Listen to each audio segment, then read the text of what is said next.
Bravo Jodie Coste. Merci.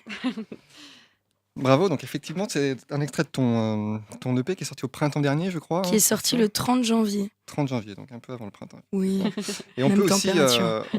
on peut aussi l'écouter sur ton site Bandcamp, je crois. On peut l'écouter sur Bandcamp, Deezer, Spotify, Apple Music. Voilà. Et donc là, ce qu'on vient d'écouter, c'est un arrangement un petit peu différent que ce qui est présent sur l'EP. Un Oui. arrangement plus acoustique, forcément, parce qu'il n'y a pas la batterie, il n'y a pas la guitare électrique. Comment est-ce que vous avez préparé cette nouvelle version, si on peut dire, de la chanson, et qu'est-ce que ça t'apporte pour toi dans ton projet?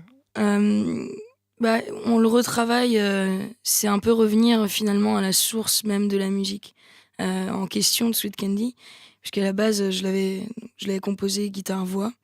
Du coup, au fur et à mesure, on travaille l'EP, on arrive à des arrangements, on s'habitue à des notes, et là, on revient un peu aux sources.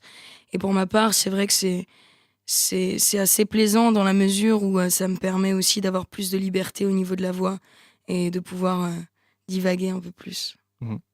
C'est vrai qu'à l'écoute de ton EP, j'avais trouvé vraiment une technique de voix maîtrisée, hein, de l'émotion, un groove chaleureux envoûtant, qui Merci. rappelle d'ailleurs une de tes principales influences, hein, c'est Lasso, on en parlait tout à l'heure, et aussi un sens de l'écriture, de l'interprétation issue de la chanson et du blues, et des arrangements musicaux assez sobres finalement, pensés et produits avec goût. Moi j'avais l'impression, en écoutant l'EP, d'un enregistrement live avec les instruments live mis en avant, la basse, batterie, guitare. Et j'ai été agréablement surpris, compte tenu du genre musical et de la fusion des genres musicaux que tu interprètes, d'entendre des solos de guitare blues rock presque. Et ça, c'est assez inattendu finalement dans ce genre dans ce style plutôt moderne que tu joues.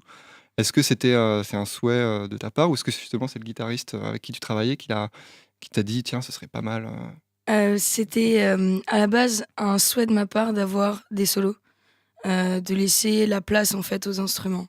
Parce que les artistes que je vais voir encore et que j'apprécie particulièrement, il y a aussi la magie de l'instrument, il n'y a pas forcément besoin de chanter ou de parler. Et après, que ce soit le solo de Sweet Candy qu'on a monté ensemble avec Romain à l'époque, on s'est arraché les cheveux là-dessus, ou les autres, il y a aussi une grande part de liberté pour lui et un désir de mon côté d'avoir vraiment une envolée musicale. Voilà. Je voulais que l'auditeur puisse se laisser aller à ses rêveries sans que forcément ma voix soit toujours là. Très bien.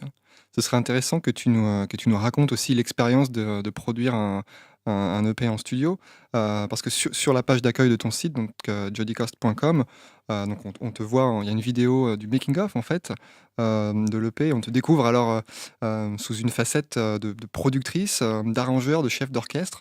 Tu maîtrises vraiment chaque aspect du processus. Tu es parfois assez exigeante avec tes musiciens et voilà, tu leur demandes de jouer telle note avec plus ou moins plus d'intention, etc. Donc c'est une immersion intéressante. Est-ce que tu peux nous en parler davantage sur sur la genèse de cet enregistrement? Oui, c'est vrai que en étant en autoproduction, puisque je suis totalement indépendante, pas de label, pas de maison de disques, pour l'instant, j'y vais avec mes petites mains. C'était intéressant, c'est-à-dire que je n'ai pas la prétention de savoir tout faire, loin de là. Je pense que c'est un métier, producteur, manager, arrangeur.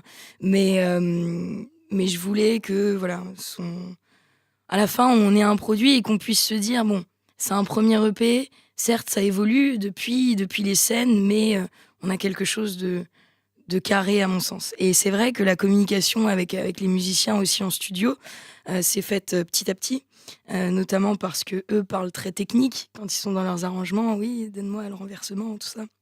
Et moi, je suis là, ouais, les gars, on pourrait mettre un peu plus de cœur, un peu plus de douceur. Mais tu me dis, tu veux quoi de la douceur? Bah, tu vois, plus. Non, et moi, non. Enfin bref, donc on communique jusqu'à ce que j'entende ce que j'ai imaginé et ce qui me prend aux tripes. C'est de la traduction instantanée avec C'est ça. avec tes arrangeurs, C'est tes ça. musiciens, etc. C'était ta première expérience du studio ou est-ce que ça t'était déjà arrivé Je m'étais déjà retrouvée en studio, notamment pour la musique de Pain, qui est la musique bonus sur l'EP, que j'avais composée à base pour un court-métrage. On m'avait demandé de la faire pour un court-métrage. Et du coup, c'était une des fois où je m'étais retrouvée en studio. Mais c'était en tout cas la première vraie fois où on était en immersion totale pendant une dizaine de jours. Et où c'était toi la chef d'orchestre complète Ouais. aussi, j'imagine. Il y a une chose qu'on n'a pas encore dit, mais que je trouve important de signaler, c'est que tu as un accent anglais très authentique. Et c'est vrai que c'est parfois à double tranchant quand un chanteur français veut interpréter en anglais. Parfois, ça sonne pas très crédible. Et là, c'est pas le cas du tout. Et moi, ça m'a assez frappé. D'où tu tiens cet accent? T'as vécu en Angleterre J'ai passé énormément de temps en Angleterre, Ouais. notamment à Londres. Au début, séjour linguistique, famille d'accueil, immersion totale. Allez, un mois, c'est parti, on y va. Et ensuite, j'ai beaucoup erré dans les rues de Londres. Tu as erré dans les rues de Londres. J'ai erré dans Ça fait les très rues de peur ce que tu dis là. Je me baladais le soir tard. Non, mais c'est important de flâner de temps à autre. Et notamment dans le quartier de Camden, c'est là où j'ai rencontré The King's Parade. On se pose près du petit pont à Camden, à côté du Starbucks. Il y a souvent des groupes qui s'y posent. Ou des jam sessions dans des garages privés un peu roots. Et c'est comme ça que j'ai aussi bien appréhender l'aspect musical et l'accent. Bon, je pense que ça vient de là. Donc, toi, quand tu as des artistes. Excuse-moi, Juliette. Non, vas-y, je t'en prie, Quand il y a des place. artistes que tu aimes, etc., tu les rencontres, quoi. C'est Lassou, King's Parade.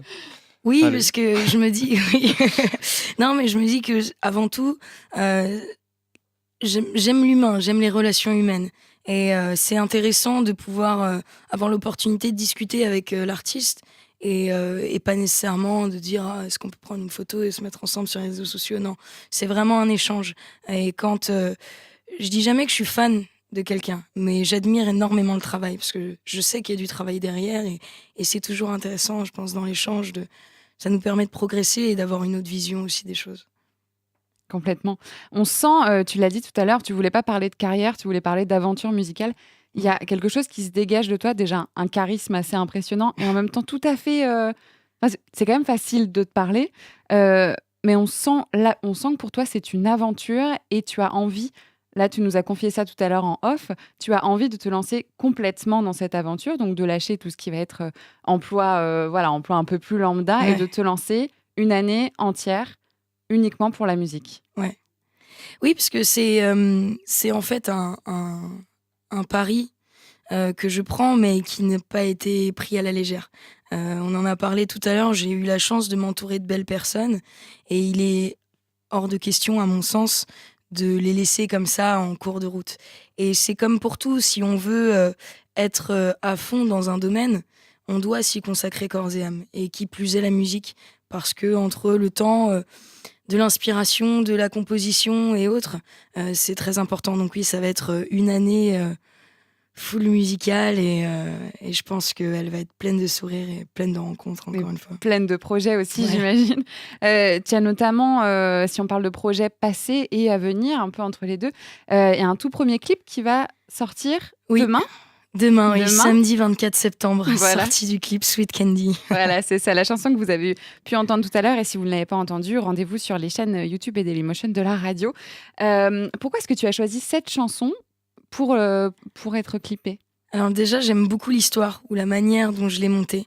Ça raconte l'émancipation sexuelle d'une jeune femme. Une jeune femme qui se pointe devant la personne qui lui plaît et qui lui dit « Écoute, je ne te promets pas une vie ensemble, juste une nuit. On va s'aimer, s'adorer, se désirer, dans le respect ou pas. Ça dépend de l'entente. On va prendre le mot magique et bref, on va s'arrêter là. Et du coup, c'est aussi une musique qui me tient particulièrement à cœur puisque elle a été, ça a été un des titres un peu révélateurs. C'est-à-dire, les gens ont écouté Sweet Candy, ils avaient envie de plus et moi aussi, je prends particulièrement de plaisir à la jouer.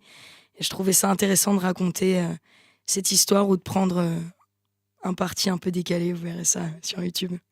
D'accord. Donc, rendez-vous demain sur YouTube pour le clip Sweet Candy. Comment il s'est passé le tournage de ce clip-là ? Merveilleusement bien. Ouais. merveilleusement bien. Ça a été 3 jours intenses. On était dans différents hôtels à Paris, dont notamment l'Alba Hotel à Pigalle. Et ça a été très, très, très intéressant. D'accord. Ouais.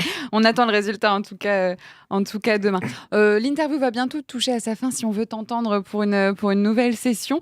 On va peut-être rappeler que tu seras ce soir au Café Rouge Mécanique à Nantes Oui. à 21h avec tes musiciens, hein, quand même.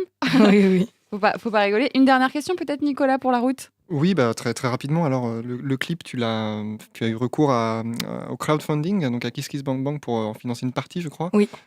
Comment ça s'est passé? Est-ce que tu as senti un bon soutien de la part de tes fans? Bien, et les Kiss Bankers ont été absolument adorables, avec des sommes également qui m'ont étonnée et je tiens à les remercier. Merci les Kiss Bankers, parce que c'était une somme qui n'était pas facile à atteindre et ça a été le cas, donc voilà, merci beaucoup.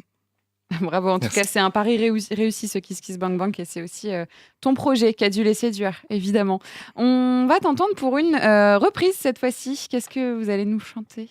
Tracy Chapman, Fast Car, Ok. qui est une musique que j'aime beaucoup également.